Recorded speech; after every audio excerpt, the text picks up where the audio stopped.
Hi, and welcome to Cat Run Figures. I'm your host, Caitlin, and today we are going to be reviewing Royal City, Issue 1.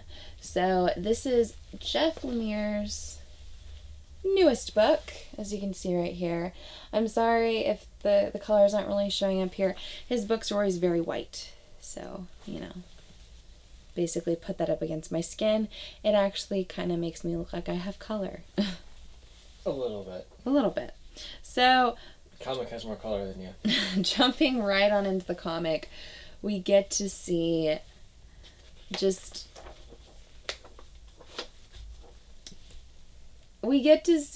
a depiction of kind of a horrible family. So they live in Royal City.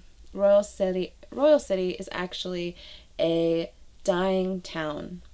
The industry is fading there. The factories that everyone was reliant on is fading there.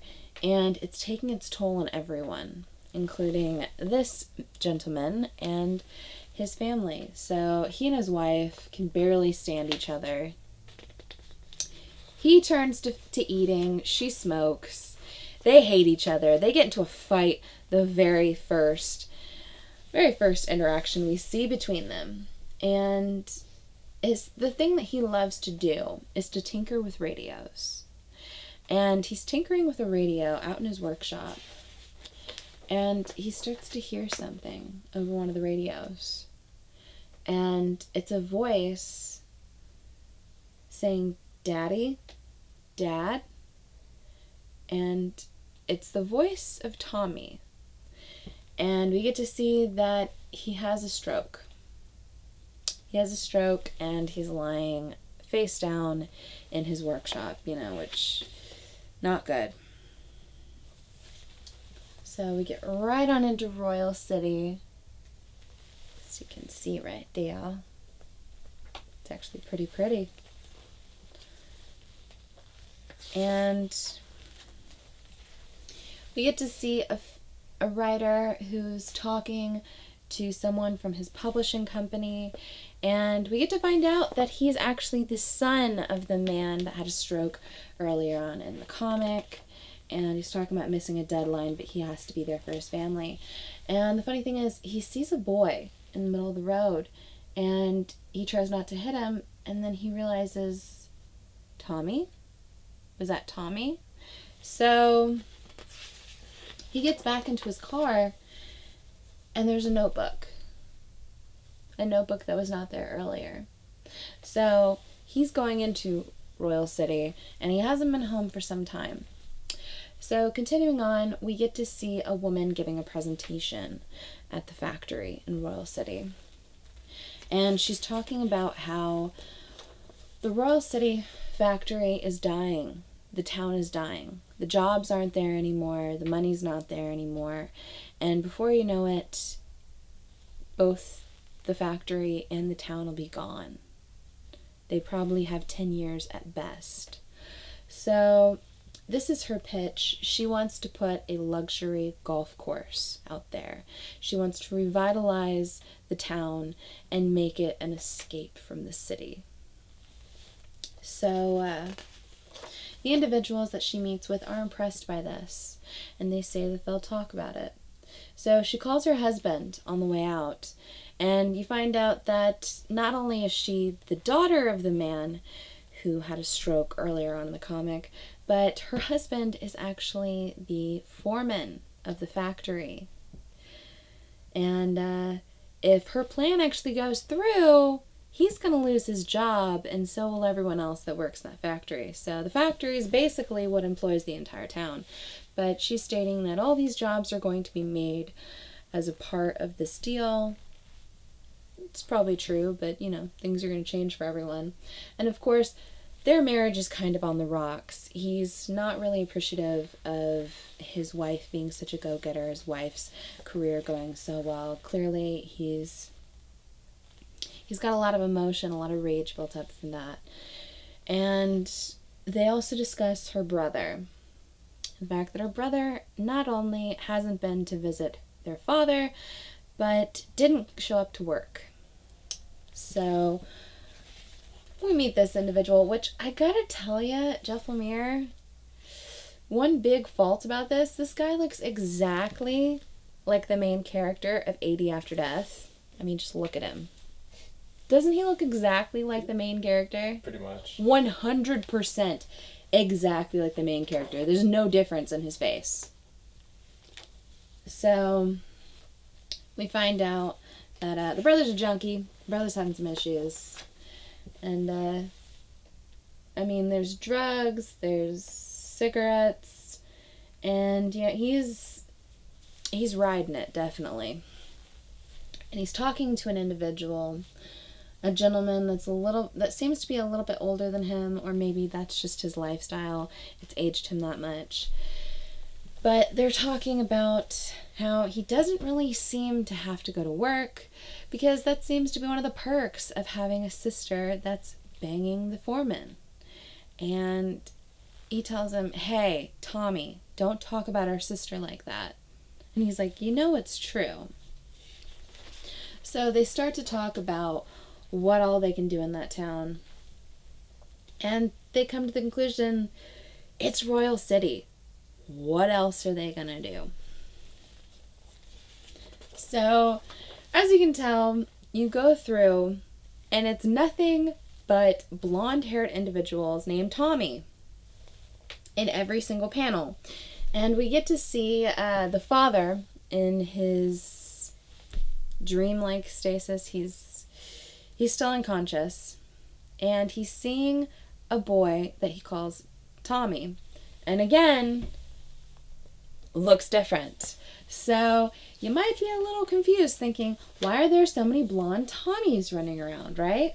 So getting on into the hospital, we get to see the man's wife and yet another son are there praying over his hospital bed. They're praying for his health, and this son says that he has to get ready for Mass and he'll try to be by later. She then says that she's going to be by the church, so not to bother. It's going to be, visiting hours are going to be over soon, blah, blah, blah. And before he leaves, she says, see you at church, Tommy. Yet again, another Tommy. So you get thoroughly confused now, like how many Tommies are there? So we get to see a little bit of an interaction between the mother and her daughter and the son that just came in. Basically, no one in this family likes each other. They're all fighting and bickering and just hate-filled, and they all have their own little snipes to strike at one another, and they're a dying family. There's not much love left in this family. So Richie, the brother who turned out to be an alcoholic or junkie, they haven't really defined what he is 100%. We do know that he drinks quite a bit and he doesn't like going to work. But the same brother who just came in, the author, just decided to try to track him down and to try to inform him of what's going on with their father. Then he sees Tommy. Yet another Tommy. So, the very same daughter who we saw earlier through her pitch meeting and then at the hospital goes home, and we see that there's a little boy that's playing with toys and watching TV. And what does she call him? Tommy.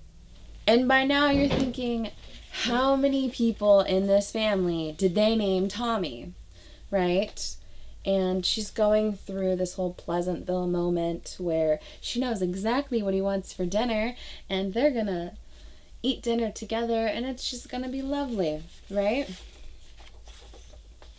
So we go through panels of each member of this family spending time with their own Tommy. And it makes you wonder how many Tommies are in this family, right? I kept asking myself, how many freaking guys did they name Tommy in this family? It's ridiculous.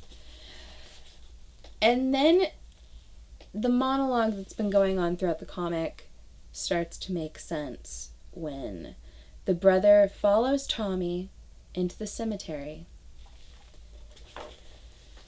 And then we go through, and he's talking about the fact that no one ever really saw him for him. They all saw him through these idealized versions that they made for him. The sister always saw him as the cute little kid brother. The mother saw him as her perfect little baby. The father saw him as something else. And Richie, the one who drank so much and clearly is not doing a whole hell of a lot with his life, actually saw him as a person. And then you get to see what would happen if he really did leave, or if he ran away, or if he wasn't there at all. And you get to see the very same panels that we see on this page, yet they remove Tommy completely. So then we get to see Tommy, Thomas Michael Pike, beloved son and brother. Tommy is dead. And these are all the idealized versions that each member of the family has of him. So, the fuck? I honestly did not see that coming until we got closer to the very end. I gotta tell you, I did not like this comic when I first started reading it, but the further and further I got into it, I started to like it, and then I reread it a second time after that ending, and I actually really liked it. And it's so weird, and it doesn't answer any of my questions. And I want to know more. I want to know, is Tommy really dead? Is everyone just not being able to cope with that? Is there something else weird going on in this comic? I don't know. I really don't know. But I don't know. I enjoyed it. It's another weird Jeff Lemire book. His books are always weird, but they're always really good too. So, he gets away with it. But a really great thing is he included a playlist at the end of this book, which you can actually look up. He put it on Spotify. Just look it up under Royal City Playlist Issue 1. There's a bunch of really weird and interesting songs on there, but they also have he also added one of my favorite Modest Mouse songs on there of all time. So if you're interested at all, I say pick up this comic, check out the Spotify playlist. It's interesting. It's worth the listen. But yeah, give me a like if you like this review. Comment below and tell me whether or not you read this comic. And did you have the same issues as I did the first time through? Did you reread it and like it more like I did? Did you even see that strange is he or isn't he dead ending coming up? Yeah, so subscribe to this channel for more comic book content, or check out any of my older videos I have up for offer here on Cat Run Figures. And until next time, I'm your host Caitlin. Bye.